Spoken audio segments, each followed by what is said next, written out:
Hi, this is Mrs. Gatio, and this is Crash Course History.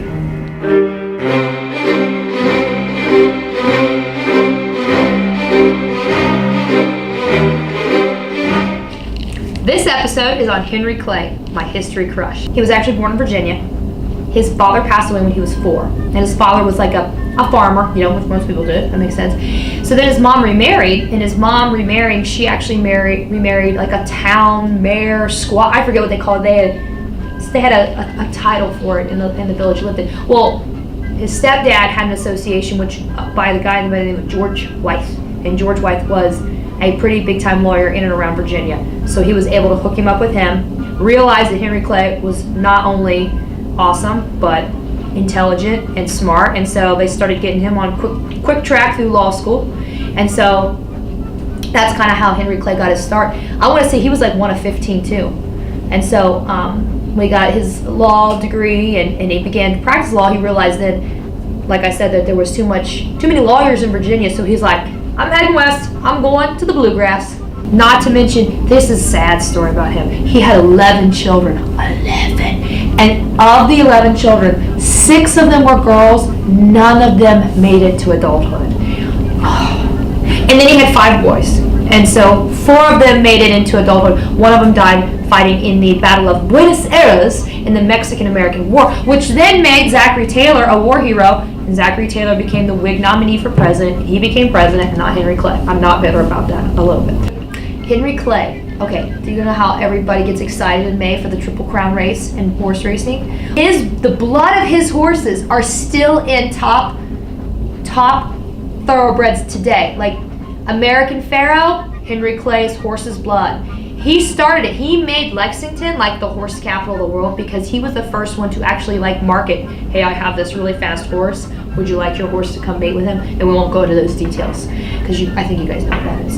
But anyhow, that's why. And Henry Clay's biggest kind of achievement, and I think it's an achievement, was the American system. So when he died, they put his body in a train car and took it across the mountains. And think about it. He was all about infrastructure, and his body was now laying on the infrastructure that he helped promote. Does that make sense? Millions of people came out to say goodbye to the greatest statesman ever. He was the first one to lie in state after he passed away because he was an incredible orator. He was an incredible deal maker. He was an incredible negotiator. The Great Compromise of 1820, the Tariff Compromise of 1833-37, the Compromise of 1850, all orchestrated by nonetheless Henry Clay. Not to mention, he was Speaker of the House, which when he was the Speaker of the House, he made it more powerful. And he was also considered a war hawk who successfully pushed the United States into war in 1812 to show that we were powerful against the British. Next thing, he was a senator. He hated Andrew Jackson, which most of you should know. Andrew Jackson is the devil, and so that makes sense. He was considered like the most powerful triumvirate in state's history with Daniel Webster, who's not that important, and John C. Calhoun, which he's not that important, but Henry Clay. Those 3 guys were like rock stars of the Senate in the early 1800s. Oh, duh! Abraham Lincoln, who all of you pretend to be like your number 1 president, whatever. He's a great president, we'll give him that.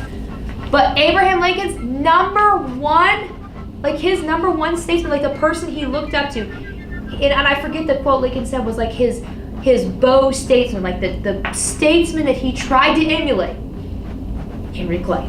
So, I mean, and there's a pretty good chance that Abraham Lincoln saw Henry Clay speak in Lexington because they have notes where the Lincoln family traveled through Lexington and that Henry Clay gave a speech, and they're pretty sure they were there the same day. So that's why too, because he saw Henry Clay speak. And Henry Clay was like one of these people that could like speak and just move an audience to think a certain way. And here's another little tidbit. He started out in Virginia.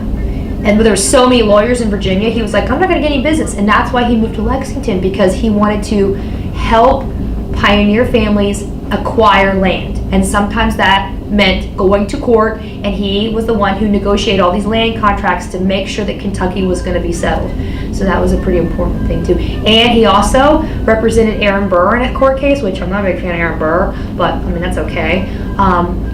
He was also the first one to actually submit in 1821 an amicus curiae, which some of you guys are doing some of the stuff in government, which is like a official document, friend of the court document. He was the first one, like Henry Clay. How can you not love that? Part of the bank system was, the American system, it was like protective tariffs, building infrastructure. He wanted to say like the selling of land out west. That money would then come back and be generated and help infrastructure and help education in the area. And so to secure some of those things and loans and to secure the flow of that money, you need to have a bank, a stable bank that's partly kind of held up by the federal government, maybe with some private investors. And that's what Henry Clay wanted. And Andrew just shot it down because Andrew Jackson's a moron and he only thinks about what's good for Andrew Jackson and not what's good for the country.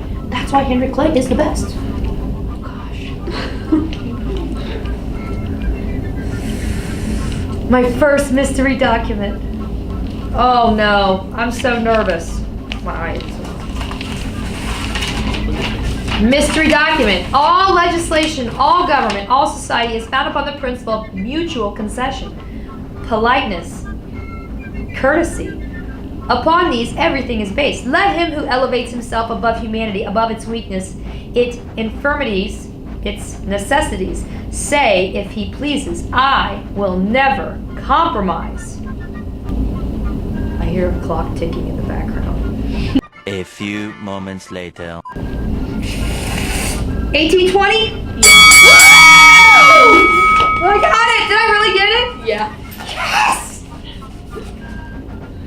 So today, like if you want to take a trip, you can get in your car and you could drive to Lexington and you can still visit his home today called Ashland. It's this beautiful house, expansive garden. It's this really nice neighborhood. And then down the street, it's called the Henry Clay Public House, and that was his official law office, and now they've made it a bar, and it is awesome. But they only serve popcorn. I made that mistake. I went hungry, and they only had popcorn. So, but anyhow, if you go to Lexington, Henry Clay all over the place. It's like a lot of stuff dedicated to him because he was, once again, awesome.